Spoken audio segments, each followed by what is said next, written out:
ایجاد اپنے معجد کا سر فخر سے بلند کرنے کا باعث بنتی ہے جو نہ صرف دنیا میں تہلکہ مچا دے بلکہ لوگوں کے لیے آسانی پیدا کرے اور ان کے کام آئے۔ لیکن ایک حقیقت یہ بھی ہے کہ بعض اوقات یہی ایجادات جب غلط مقاصد کے لیے استعمال ہونے لگتی ہیں تو اپنے معجد کے لیے شرمندگی اور پچھتاوے کا سبب بن جاتی ہیں۔ آج کی اس ویڈیو میں ہم چند ایسی ایجادات کا ذکر کریں گے جو اپنے بنانے والے کے لیے شرمندگی کا سبب بن گئیں۔ ویڈیو شروع کرنے سے پہلے اگر آپ ہمارے چینل پر نئے ہیں تو چینل کو سبسکرائب کر کے ساتھ بیل آئیکن کو پریس کر دیں تاکہ مزید آنے والی انفارمیٹیو ویڈیو آپ کو بآسانی مل سکیں۔ Number 1، Alfred Nobel.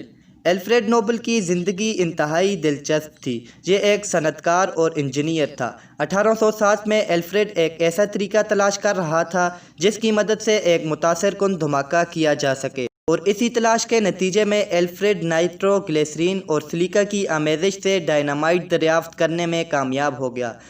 تاہم جب الفریڈ نے اپنی اس تخلیق کا غلط استعمال ہوتے دیکھا تو اسے انتہائی افسوس اور دکھ ہوا۔ یہی وجہ ہے کہ الفریڈ نے اپنی وصیت میں اس بات کا اشارہ دیا کہ میری زیادہ تر جائیداد سے ایک ایسا منفرد فنڈ تخلیق کیا جائے جس سے ایسے لوگوں کو ایوارڈ دیا جائے جو دنیا میں کوئی مثبت تبدیلی لائے۔ اس کے بعد ہی نوبل پرائز فاؤنڈیشن کا قیام عمل میں لایا گیا۔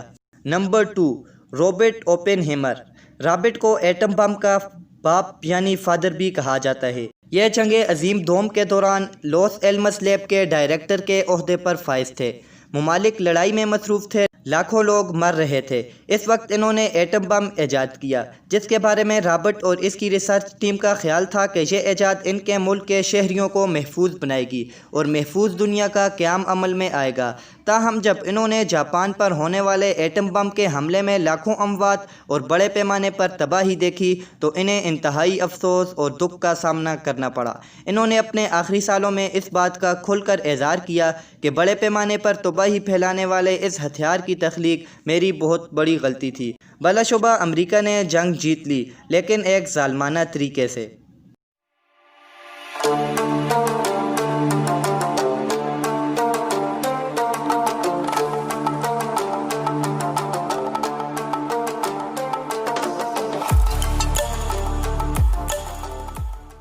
Number 3، Mikhail Kalashnikov.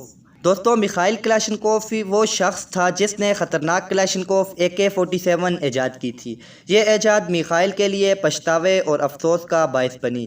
سال 2013 میں میخائیل کا انتقال ہوا، لیکن وہ اس وقت اچھی طرح جانتا تھا کہ اس کی ایجاد کردہ ہتھیار نے دنیا میں کیسے دہشت گردی پھیلا رکھی ہے۔ آخری سالوں میں میخائیل نے ایک دکھ بھرا خط روسی چرچ کے سربراہ کو لکھا اور اس میں کئی سوال پوچھے جو اس کے دماغ پر بوجھ بنے ہوئے تھے۔ میخائیل جاننا چاہتا تھا کہ کیا اس وجہ سے اسے بھی خدا مجرم قرار دے گا اور اس کی ایجاد کی وجہ سے لاکھوں لوگ موت کا شکار بنے۔ نمبر 4، کامران لوغمان۔ دوستو، کامران لوغمان FBI میں سروس کرنے والے ایک ایسے شخص اور معجد تھے جنہیں اپنی ایک ایجاد پر پچھتاوے کا سامنا کرنا پڑا۔ کامران نے ایک ایسا سپرے ایجاد کیا جسے دنیا پیپر سپرے کے نام سے جانتی ہے۔ اس سپرے کے ذریعے حملہ آوروں یا ڈکیتی کی نیت سے گرنے والے افراد کو قابو کیا جانا تھا۔ تاہم اس کا غلط استعمال شروع ہو گیا اور یہ غلط استعمال زیادہ تر پولیس نے خود کیا۔ یہ انتہائی خطرناک اسپرے ہے جسے ہتھیار کے طور پر عام لوگ اپنے پاس رکھ سکتے ہیں۔ ناظرین اکرام، ایسے اور بھی بہت سے معجد ہیں جنہیں اپنی ایجاد پر بعد میں پچھتاوے کا سامنا کرنا پڑا، جنہیں ہم اگلی ویڈیو میں آپ کے سامنے لاتے رہیں گے۔ اس کے لیے ہمارے YouTube چینل کو سبسکرائب کر کے ساتھ بیل آئیکن کو پریس کریں تاکہ آنے والی ویڈیو آپ کو بآسانی مل سکے۔ اگر آپ کو ویڈیو پسند آئی ہے تو اسے لائک اور شیئر کرنا نہ بھولیے۔ ملتے ہیں ایک نئی ویڈیو میں، تب تک کے لیے اللہ حافظ۔